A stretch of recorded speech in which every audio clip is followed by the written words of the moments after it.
just set, does that actually work for your spouse as well? I want to make sure we extend them an invite. Right? And what we're doing right there is we're trying to get a two-legger. Okay, those of you that have been in sales before know that two-leggers close better than one-leggers, right? Because what do you always hear at the end of the sale? Oh, yeah, looks good. Then go talk to my wife, though. Ooh, yeah, see if you can get the wife there. That's going to help your close ratio quite a bit, okay? By the way, though, that being said, I'm not necessarily giving up on an appointment just because the wife can't make it. If he says, like, yeah, she's available, but she doesn't care. She doesn't want to do something. You know, I might say something kind of playful just to, like, maybe convince him, like, are you sure? You don't think she might want to kind of see a little bit of this at all? You know, or I might say something like that, just to, like, double check. But if they're really like, no, she's not going to be there, you know, don't ask me that, giving off those kinds of vibes, I'm not going to lose the appointment just to try and get them both there. So I'll say, okay, hey, no problem. Just wanted to make sure she got an invite. Okay. And this right here, is this the single family home? This is the part where I'll actually pull it open in Google Maps. I will literally open up Google Maps. I'll take a look at the place. And usually I'll say this question like this. Okay, so I'm taking a look at the place here. It looks like you've got a red roof and a pine tree out front. Is that correct? That's your place? Okay, beautiful. It definitely looks like this is a single-family home, but can you confirm that is, in fact, a single-family home? Okay, wonderful. Right, and that's all we're looking for right there. And I'm describing it to them specifically because I want to double, triple check and make sure that I've got the right address. Realistically, you should have the right address in there already, obviously, because we're targeting homeowners, right? But sometimes it is wrong. Sometimes it's outdated information. Sometimes they've moved. Sometimes that person's no longer available and it was a wrong number that you were talking to, but they're still talking to you, right? So a lot of different things can happen. So don't ever assume that the info we have on a client is correct. Part of these, you'll notice right here, like phone number, email, those are just you confirming the information that we have already. But you got to make sure it's right. Don't ever assume that it's 100% correct, okay? Now, on this right here, it also has some criteria on what is okay and what is not okay, right? So it says right here, no mobile homes in a park, okay? If you happen to talk to somebody and they live in a mobile home, but they own the land that the mobile home is on, and they're on a permanent foundation, you can set those, okay? But if it's in a mobile home park, they don't own the land, can't set those. You can't set townhomes basically ever. Duplexes, like we said earlier, yes, you can set those, but only if they own the whole thing. And same thing for businesses, right? If you happen to talk to somebody that works at a restaurant and they want solar on the restaurant, sure, but only if they own the place. Okay, they can't do it if they just manage it or whatever. Same thing with apartment buildings. They gotta own the place. They gotta own the units. Okay, if they own the units, no problem. You can totally do it. But if they just work there, if they just manage the place, it's not gonna work. Confirm the email, confirm the phone number, confirm that their credit score is 680 or higher. If it's not 680 or higher, you don't necessarily want that appointment booked. Okay? If they have like a 670 or they've got like a spouse, which actually here's the other thing. If they have a spouse and they're looking to potentially have them co-sign, that would work. That's fine. Okay, that's fine. Only if they're going to be there, not just because they potentially can co-sign it. Like if they're going to be there at the appointment, yes, they can co-sign, and chances are that spouse will have to have a 680 at the same time. Okay, so keep that in mind. Some of you might be thinking, well, what if they pay cash? And probably not what we're after. Not what we're after. Chances of somebody having less than a 680 and wanting to pay cash for a solar system are too low for us to want to be booking those appointments. Okay. Then right here, we ask if they get their bill online or in the mail. That's just a way to get the conversation started. What we're really looking for right there is to let them know that we need a copy of their utility bill. And what we're looking for is the last 12 months of annual usage, right? And that's how many kilowatt hours that their house used last year. Remember earlier we were talking about offset? Well, we need to know how big the solar system needs to be, right? And the way we find that out is by taking a look at how much energy they use last year. And a lot of the time, that is right there on the utility bill as a bar graph. That's what we're looking for. If not, they can also get that usage right there online. Okay? They can do that online. So that's one way they could do it if they don't get it in the mail. If they get it online and they're a tech-savvy person, you can get all that information on the utility website. If they're not super privy to that kind of stuff, if they're like an older person, they can just send us a couple snapshots of their most recent utility bill. That usually will do it for you. Okay, confirm the address. Then we try and get the utility provider down. It says right here, by the way, you must have the utility provider. Every utility provider has a slightly different rate that they charge clients. Also has differences in the net metering policy, right? We talked about that a little bit earlier. So we have to know who the utility provider is every single time. So don't ever forget to ask. The only time that's really a challenge is if they don't know who the utility provider is, and if they don't know, that's okay. All you need is their address. We have some maps for you. You can plug it right into one of those maps, and they will tell you who that utility provider is. Okay, but it's your guys' job to find out who the utility provider is and put that information in the little checklist that you're going to be seeing when you actually book an account. And then we just ask them just about how much they're being charged monthly for utilities, whether it's 85 or 100, 200, 300 bucks, doesn't matter. We're getting an average utility bill amount, input in that, and then we put in there.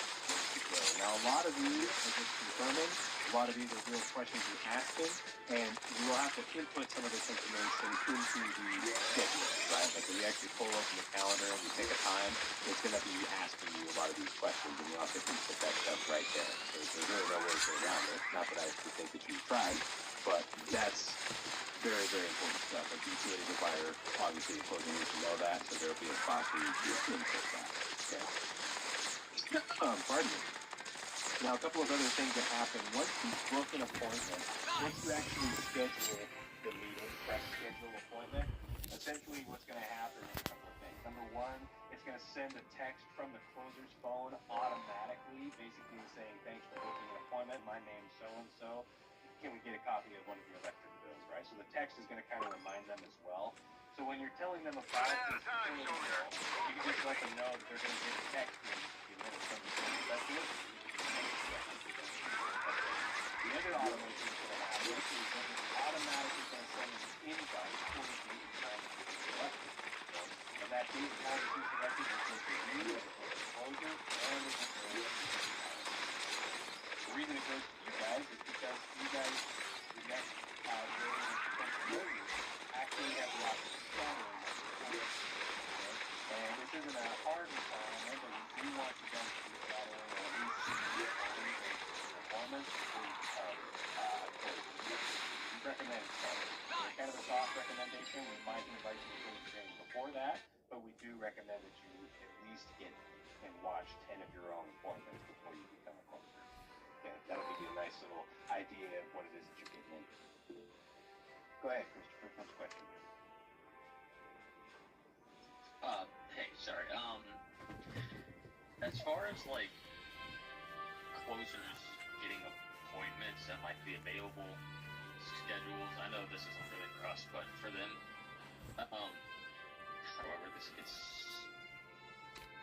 do like closers put in what times they're available, and then you go from that, or are we kind of telling them like, hey, you have the appointment this day?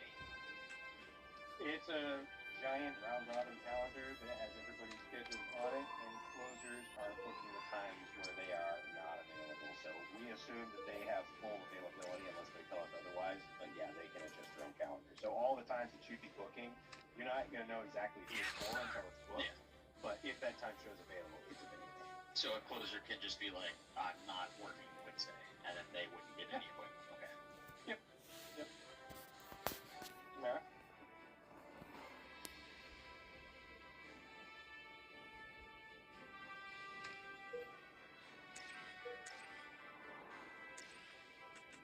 Hello? Can you hear me? I'm sorry. Yeah, I can. Okay, so will we be getting of all of this once we pass, so we'll know what to say once we start calling? I already gave it to you. It's in this chat. Scroll up a little bit. Okay, thanks. Yeah, you can grab this and bookmark it right now if you want. What do I bookmark it right here? Yeah, it's in the chat with everybody. Bumpkin, the little chat box. You just click on it and scroll up and you see the link that I posted. Right here? I can't see what you're seeing. I'm gonna think again.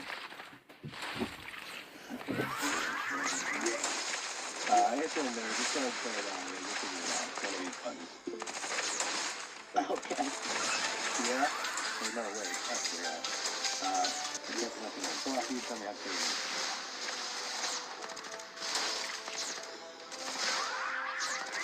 Tyra, Tyra. If you're speaking, you're muted, by the way.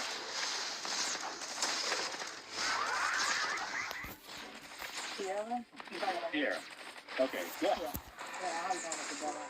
So my phone actually down. I use both my phones, and I'm kind of like 2 hours out from my house. I'm not gonna be able to miss the whole session. Is it possible that I can do the next week session? Yeah. Yeah. Just email your recruiter. That's fine. Okay. Thank you so much. Yep. No problem. You don't have a charger?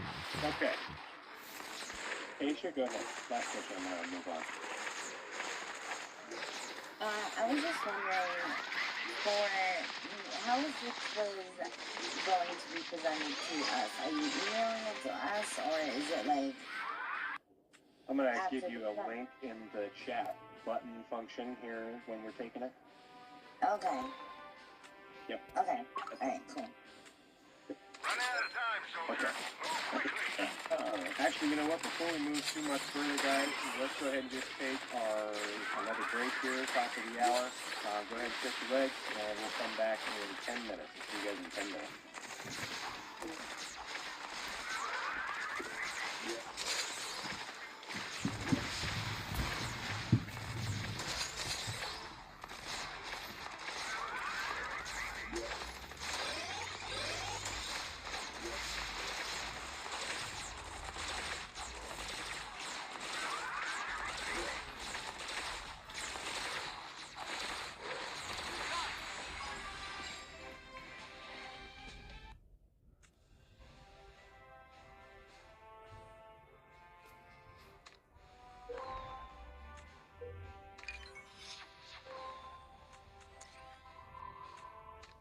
Can y'all hear me?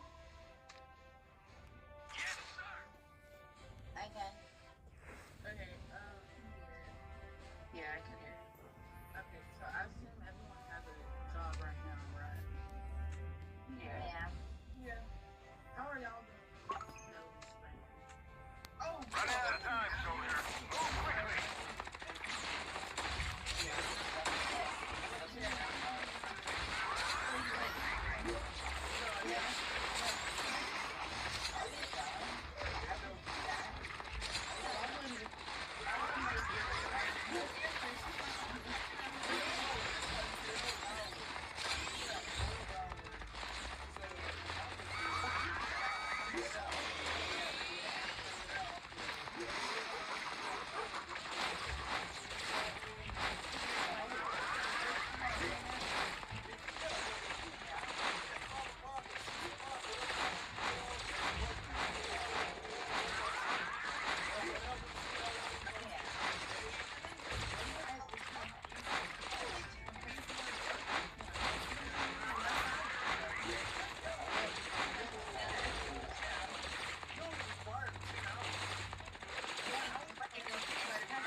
Quit whatever you work right now, you're going to be sorry. And then see how it is first. Because really where it's at is to be closers. Setting appointments, I mean, I've done solar, I've done setting appointments, and honestly, the amount of money that they paying is stupid. I mean, I worked for solar, and all we got was $50 for the set. They talking about you become a closer, you looking at stacks. Like, but see, I think that's exactly why this company has a better incentive for setters. Is because of that situation right there. You have all these setters barely getting paid. No one's going to do that. Everyone wants to be a closer. They have 200 setters. 100% Exactly. So it makes more sense for people to get more active setting than it does jumping over closer because there's not as much, there's a lot less closers than there is setters. But with a 2-week thing, girl, look into your state because a lot of states are out will. They can fire you for no reason at any point. You cannot sue. There's no defamation, no wrongful termination. There's none of that. So Yeah, because for my state in California, you have to put in a 2-week notice. Yeah, But you can leave whenever you want. 2 weeks is just, just for courtesy. Yeah. Right. If you start making bank, then I would. Then I would definitely think about a 2-week notice. Yeah, because honestly, for me, I make $18,000 just sitting down, not doing anything. Exactly. Let alone because I do social media. I have a rental property, like all, and I also invest. Like I make $2,000 just off my investment, $16,000 from my rental property alone, and all of that is non-taxable. Yeah. That's awesome. I just asked for Must be nice.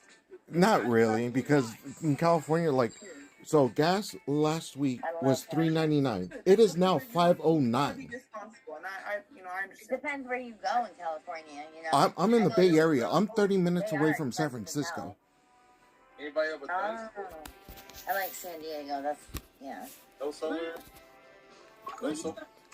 Well, San Diego. I heard ups and downs. Like I guess if you look on Reddit and some of the reviews, Yeah, kind of crazy. Yeah, Like, same here.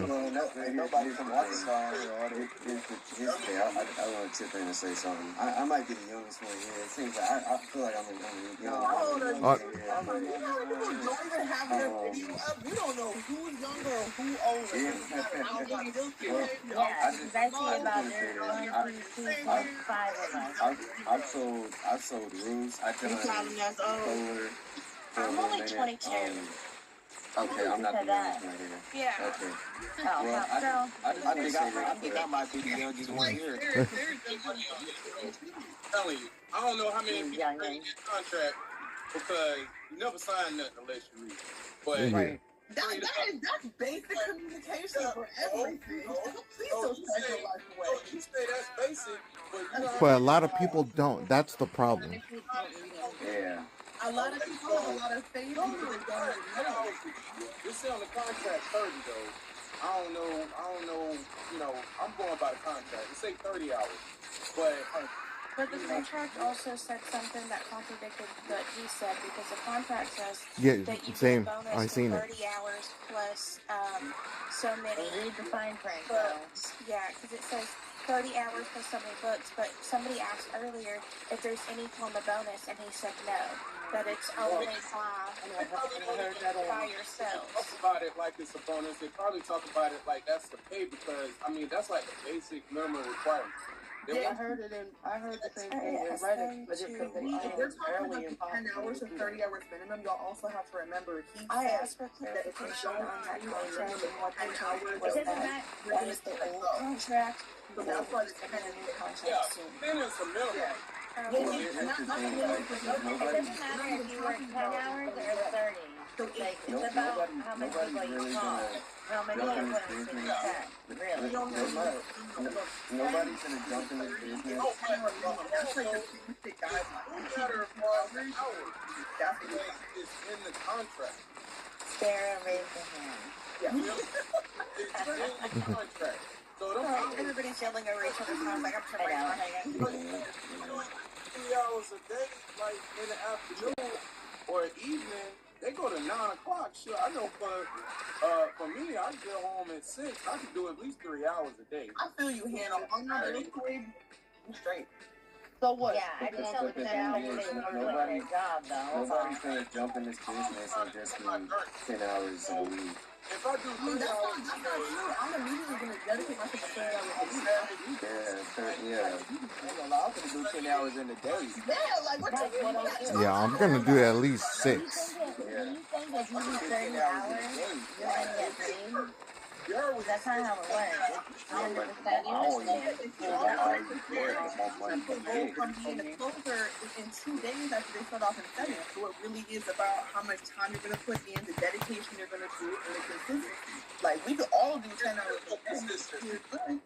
Yeah, I was gonna say that too. It's like you have to be more consistent for the job. you're working for yourself, why would you do this? Right, that part. I'm trying to sleep and wake up to some money. You really working for yourself. I'm just going to fall asleep and wake up. I got a bag. Not a job. I mean, I work nighttime for virtual assistants, so I could do this in the morning. Yeah, either way. I mean, it's like 25 cents per minute for virtual assistants. I'm on there for about 8 hours. Own time. But going back to your 2 weeks, I don't even like having to hop in my car and go drive to work. Yeah, same. yeah, move all the car payments, everything. Just And you know, so I'm going right here. with the amount of gas I spend a week, I'll be able to save $400 a month just by not driving to work. Period. Yep. But we got 1 minute, y'all. So what I was gonna He's like, what I was gonna say, I wanted to say something. I wanted to say something. I've been trying to talk, but y'all been. Hey, it's back and forth. No, it's cool though. It's cool though. But I would say to the new people that join this business, like I've sold roofs. I've sold roofs for the most part. I've sold internet, a little bit of solar. 10 hours is nothing. I know none of y'all is gonna be trying to work 10 hours in a week. But I will say, I will say, the output can be seen, but you have to stay persistent. Like it's one thing to jump in this business and see everything from the outside perspective. But once you're inside, like remote is really nice because again, what Monica said, like you save on gas, you don't put wear on your car, and it's big for me because I come from door to door. I've knocked doors. I done got slammed in my face. I done been in wrong sections of the neighborhoods and people telling me to knock doors anyway. Okay, but listen. So, do you guys realize that this is 100% commission based? Like, I wouldn't be putting no damn job.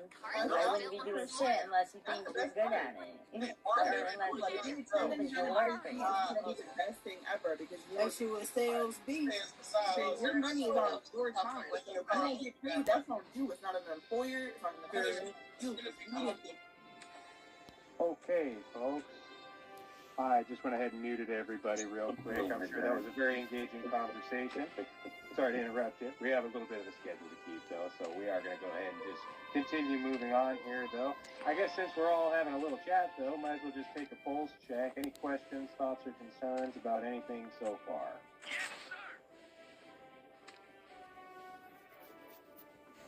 Go ahead, Aisha. I have your hand up. I can help you. Yeah, my fault. That's from earlier when we were all speaking at the same time. Okay, no problem. Rusty? So I'm international and I don't know all these terms when you use 629 or I'm so blank with a lot of terms here because I'm new to the country as well. So I don't know if I can do it. Do you think people will resonate with me? Because most of the things, I don't know how North Carolina people talk, so South Carolina talks. So I'm pretty much like, I don't know. I'm here to learn, of course, about America. But yeah, like, do you think I can do it? I'll just be completely frank with you, just because I respect you and your time. I hear a little bit of an accent, and generally speaking, this is a pretty tough industry, and people are ruthless on the phones to people that they're never going to have to talk to again.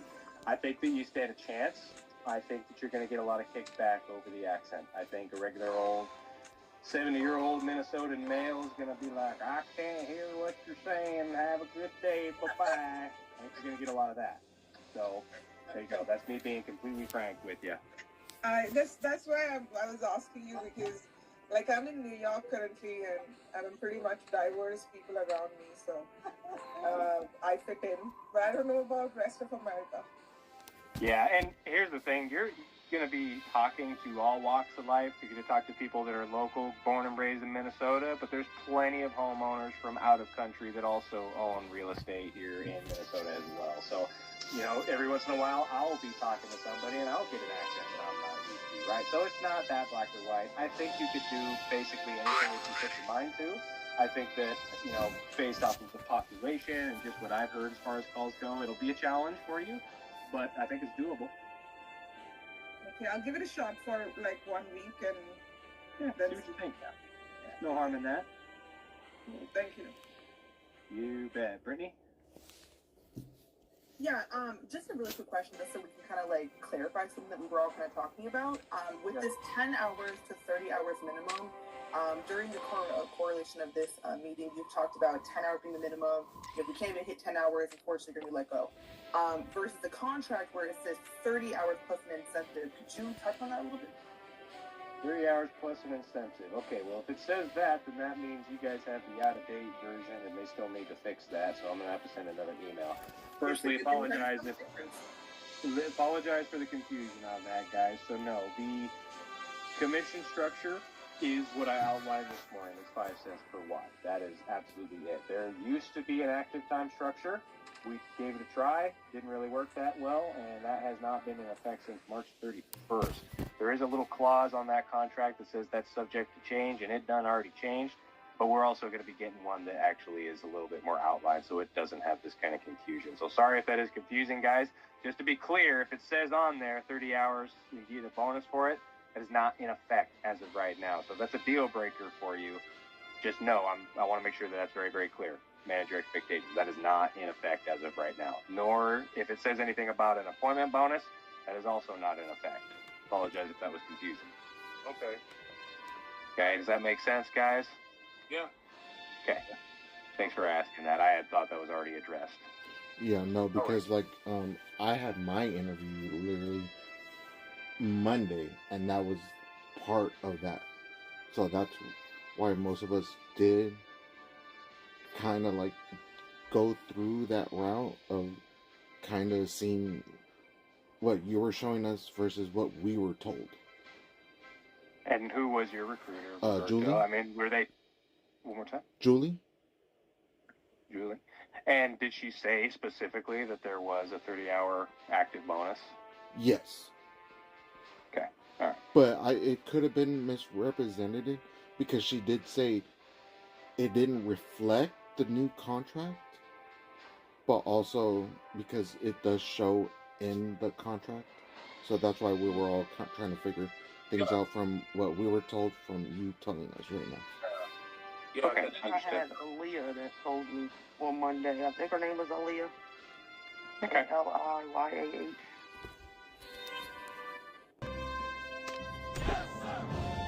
Okay, well, we got a little bit of work to do. That's okay. Yeah, sorry for mismanaging your expectations, guys. Again, if that's a deal breaker for you, don't feel obligated to finish the training. You're not going to hurt my feelings, okay? But, that being said, if you're still interested... Run out of time, soldier. Move quickly. I'm still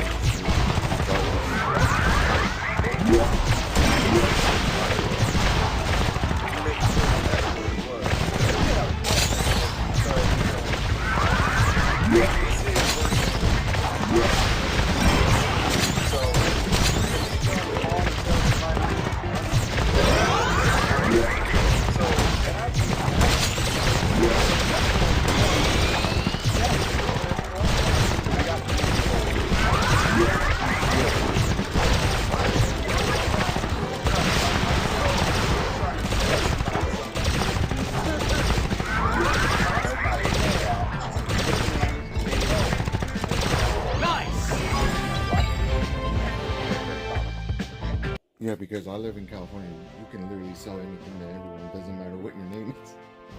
Yeah, but you try selling something to somebody with a southern accent and they stay in Missouri, it don't work. Oh, I Good know. luck. I got friends in Missouri, Arkansas. I got family in Minnesota, Texas, Oklahoma, Florida. You name it. I know people, family, everywhere. Y'all are right. I'm from Kentucky, so I agree. Even the country, even her, right? Even her, right? She calls somewhere. If she calls somewhere, I guarantee you she gonna get a stigmatism just from how she sounds. Yep. You know, but you know, there are ways around all that. You know, I just wanted to make sure I could switch my name. That's it. You're Well, like it's just to make it good. Make it smoother. That's all. Not saying. I mean, when I first started Montague, yeah, it worked, but I feel like I get to talk to more people when I'm not Montague. You know, because more people listen. People have stigmatism, accents, all that.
questions that I always go to right there.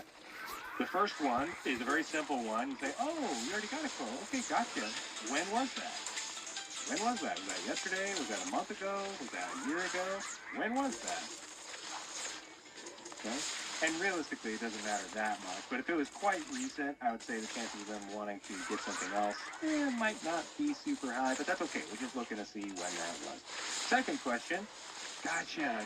And was that with Wolf River or was that with somebody else? Right? I want to know if we gave them a quote that they didn't like or somebody else gave them a quote that they didn't like. Okay. Third question, also quite simple. What was it about that quote that wasn't working for you guys? Could be anything. Could be that they thought that the salesperson was cheesy. Could be that they don't like the company reviews. Could be that it was the wrong time. Could be the price. Could be as simple as price. Could be that they thought that they had too many trees, right? Whatever it is. Could be a lot of different things. Okay? Once you kind of uncovered that, though, and conversed with them just a little bit, you want to kind of ask them the hypothetical question. The hypothetical question is, okay, well, assuming that, XYZ wasn't a problem for you, or assuming that we could, get you the right deal, would you guys still be interested in going solar?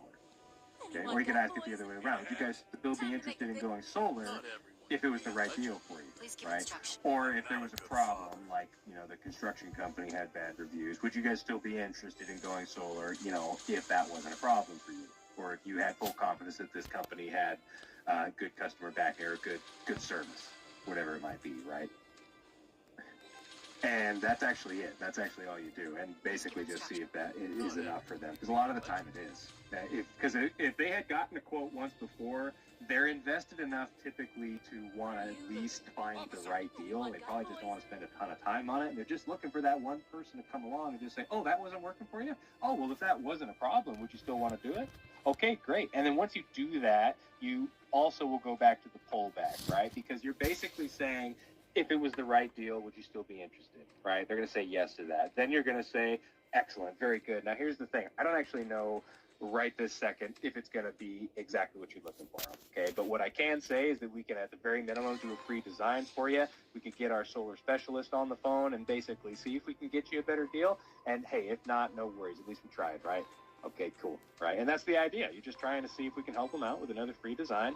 And if they're interested, great. If not, don't sweat it. It's all good, right? And you want that vibe, right? You don't want to be the kind of needy, desperate salesperson that needs this person to show up because no one's showing up for you this week, right? The second you fall into that trap, it's just a downward spiral from there, right? You want to basically be helping as many people as you can in a day, but if they're not interested, you want the vibe and the attitude that it's not a big deal for you, right? You're an expert. You talk to tons of people every day. Huh? What? 500 calls, man. I mean, making cold calls is not even an issue, man. Everything's work. Whether you dig in a ditch or you sitting on the phone. I'd rather do the phone though. But it's all work, man. And I know you're gonna have a lot of people not gonna want to deal with those type of calls. 100 calls is probably gonna be too much, but I'm expecting 1,000 calls, honestly, depending on how many hours I'm gonna put in. But it's all work. It's all work. You are correct, sir. Okay, let's keep it going here. So that's if they've had a quote. We already talked about what we do if they have not had a quote, and that's pretty much it. So that's the I can't afford it objection. And by the way, just end the cliff notes here on the I can't afford it. The point that we're trying to make, just to summarize, is that we're not exactly trying to add an expense at all. We're trying to swap their current bill with a bill that won't go up anymore. That's the idea. That's the message. And if you say that slightly differently to get that point across, that's okay. It's okay. Don't worry about it. In fact, I would much rather you guys say something slightly different and off script than sound like a robot reading it verbatim. Okay? Start with verbatim. Get that sounding good. But again, you're going to be talking to a lot of different people, and they might give you 3 or 4 objections up front, and you might need to just kind of combine a bunch of objections together for one unscripted piece of verbiage, right? That kind of thing will happen. So it's much more important to remember what you're trying to say and learn good tonalities to use for when you're saying it than it is to read it verbatim. Okay, verbatim is a good way to practice, though. I can't afford it is one of the most common objections you're ever going to get. Another really common objection that you're going to get, I'm moving soon. I am moving soon. A lot of the time, I don't have it written here, but a lot of the time I will ask them, oh, gotcha, well, hey, that makes perfect sense. What's your guys' time frame? First thing I ask, right? Because I want to know. If they're looking to move in a month, can't help them, right? We already know that the time frame's like 60 to 90 days to get installed, so that's not going to work. But if they're like 6 to 8 months, 7 months, this same time next year, 2 to 3 years from now, right? Those are a bunch of different time frames. Then we can actually still help them. Because a lot of people don't know this, but when you sell a home with solar on it, we can actually sell it a little bit more than you otherwise would have, right? A lot of times you can get that money back. And plus, here's the thing, the zero down options, again, a lot of the time it's going to be basically what they're paying today, okay? So there is that to consider as well.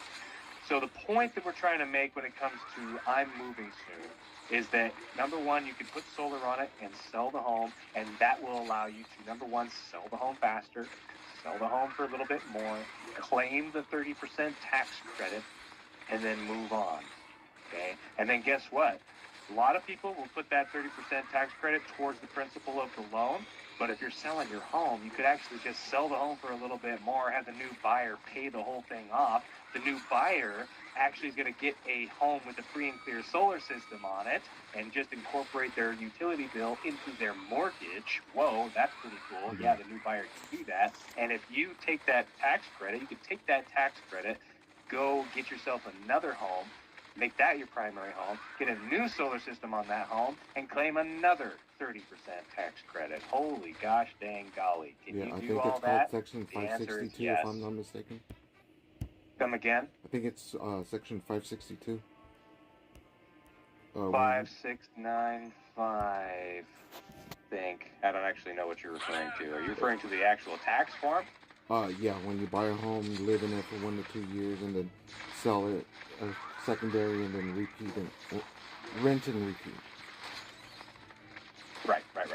Yes. Long story short, though, you can claim multiple tax credits as long as you have it installed on a different home, right? So that's pretty cool. Technically, you can do it on the same home, too. Yeah, I was just then saying you can sell your home faster and for more.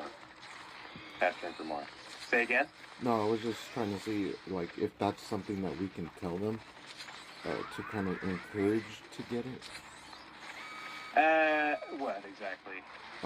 You know, if they're planning to move and everything. Yeah, this right here is part of the script, homie. Okay. Yeah, absolutely. Hey, you guys, appreciate all the dialogue. If you got something to say, though, raise your hand. You guys keep throwing me off. I don't mean to, I can't keep focusing if you guys keep interrupting me. Okay, go ahead and put it in the chat or raise your hand for me, okay? Okay. Any way you slice it, though, you're going to, that being said, though, and then do a pullback, right? Like, you always want to keep that message of, like, I mean, it might work out for you, it might not work out for you. And part of the reason we do that, just to explain the reasoning there, is that, well, it builds trust, right? You're incorporating some same-side selling methods there. It's not me telling you on the other side of the table why you need to do this. It's the opposite, in fact. It's you and me getting you on the same side of the table and us taking a look at this together and seeing if this makes any sense, because I don't know if it does or not. Right? You see how much more trusting and powerful that is? I'm not a sales rep. I'm not trying to sell you solar. I'm trying to sell you on the idea of checking this thing out and see if it makes sense for you. Way easier of a sell, okay? And that's what we're focused on as a setter. We are looking to sell the appointment, right? Right there at the top of your crusade. Sell the appointment. We're not selling solar yet. Eventually, yes, we will be selling solar, and that can happen very fast for you guys, right? Depending on how hard you work. But when we're setting, we're always selling the appointment. I hope I can become a hero like you someday. And that's the pullback section. So that's one of the most common objections that you're going to get. Again, the time frame is kind of important for this one because it doesn't necessarily line up for everybody. If it's like 2 to 3 months, again, that's not going to work. But if it's same time next year, 8 months from now, this is the route that we could go. Okay? This is the route that we could go. Now this one, I would say, is the third most common objection that you're ever going to get, and it's I'm too old. Now, those of you that have been in solar for a while, you guys understand why this one's a challenge. Sometimes old folks don't have very much taxable liability, and that doesn't always work out perfectly when it comes to how the financing shakes out for them, right?